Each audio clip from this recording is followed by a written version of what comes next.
I've always been hesitant about interfaith because sometimes I feel like it's just a lot of talk, but nothing comes out of it. Now, fair enough, dialogue is very good. I believe it is the first step to healing a lot of the division that exists in the world, to helping us to understand each other. But action and seeing something come out of it is really, for me, what should be happening with multi-faith. It should be leading to something greater than just words. So you guys doing internships? No, we just graduated from media. Yeah. And basically our lecturer just recommended.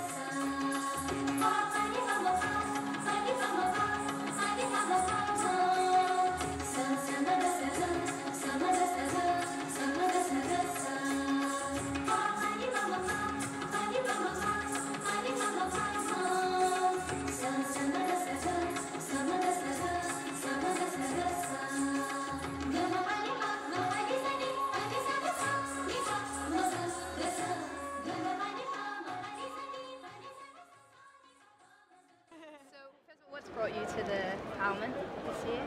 I got involved through the youth committee about a year and a half ago, planning the youth events. I'm a religious studies major. My school is sponsoring some students to go, but it was really my interest in exploring different religions and seeing how people practice their different traditions, and so I've been very excited about coming in. So I'm a student, Yeah. so price-wise it was a bit hard for me, and I figured volunteering was something I just wanted to be here.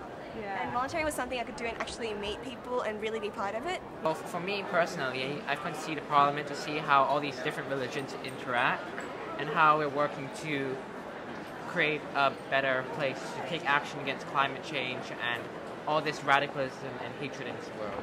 And what are you doing here today? We're dancing the story, a historical Indian story called the Ramayana. I'm the monkey god, Hanuman.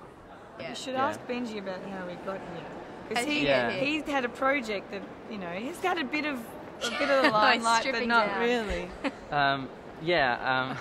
So I started this initiative called Pedaling for Peace, where I organise an interfaith group of young adults, each a leader in a separate religious community in Sydney, to cycle down to the Parliament of World Religions from Sydney. Really? Yeah, we had a Jew, a Christian, a Muslim, and a Baha'i. The aim was to be a practical demonstration of interfaith cooperation. So the group in Pedaling for Peace, several were staying in my little apartment in St Kilda, and so it was very nice to come home on Saturday night where everyone had been out doing different things to, you know, know that there's a Jew, a Muslim, and a Christian sleeping soundly in my apartment. So that was very nice. That's great. Tanya was speaking about it, I don't know when it was, but our first training session was in Jerusalem. There were about 100 Palestinians and about 40 Israelis there that I recall. Split sides, like on that wall and on that wall. No one's talking to each other, heaps of tension. My mind is kind of, it's set with stereotypes, and them too. And the goal of this whole thing is to overcome these stereotypes, and at this age of 18 and onwards, it's very hard to change people's minds. Kids are they're not brainwashed by their parents on both sides, okay? And when an Israeli child plays soccer with a Palestinian guy, goes on and says, "Mom, I just played with this Israeli guy and I fell and he picked me up," that's amazing. I mean, that changes everything. And the parents are going to say, "No, those guys are bad guys," because it's his life and he'll learn. And we believe in that in the children, and it's all about the next generation. Okay, now let's go back a second. And do you think it's important for youth to come to an event like this? I think it's very important because, like, right now in the world, coming from Hong Kong, which is a very diverse city like Melbourne, a lot of youth have a very narrow-minded approach to religion and spirituality. Like, they can't really interact with their religion. They never go out of their comfort zones. And coming to an event like this, you'll be forced to interact with other cultures. And that helps you come out of your own comfort zone. I think it's absolutely important because youth are the people that are actually carrying forward the traditions and reinterpreting them for the modern day, so I definitely think that's really important. One lady stood up, she was a priest, I think, and she said just how important it is to get youth involved in these kinds of things, because we're the leaders of tomorrow, and if youth aren't involved and aware of these kind of things, then what's going to happen tomorrow and the next day and the next day when you know, when the adults now aren't around, and it's the kids who have to take the lead. Meet people of different religions. Yeah, and do you think it's important to meet lots of people from different religions? Why is it important? So that we can get the knowledge of different religions. Do you think there's been have you seen a lot of young people or not many young people? I haven't seen as many young people as I expected to see, actually. I expected to see more. Yeah. Well, I guess, you know, the youth are the future. The problem is that there hasn't been many youth involved in this conference. There's been some, but there really hasn't. They haven't had the youth turnout that I think would have been necessary for something like this. Partly because it's quite expensive.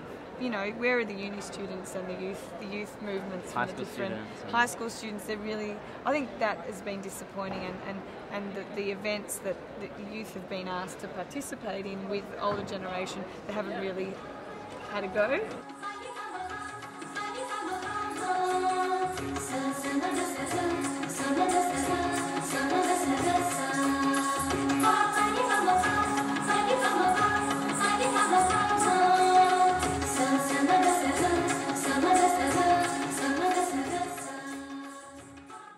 So that they can see some of the stuff. Yeah, and it's sad because there should be more of them here, because so many people have said like they're the people who've got to start speaking and start planning, and they're, you know, probably one of the most important groups that could be here, and there's just hardly any here. But then again, on like a positive note, the young people we have seen have been so dedicated. Amazing. People who are here really are involved, they're caring about the issues that we're talking about. Yeah.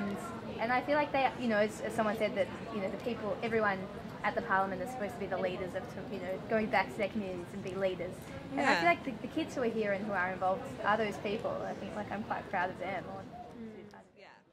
Is to build a movement where coming together, where plurality, where respect and tolerance and love is the norm. It should not be, you should not be sitting in this room thinking, my God, these young people are exceptional. No, you should be saying, look, they're normal. This is what should be normal. If we want to normalise peace, we want to normalise tolerance and normalise respect. So thank you very much.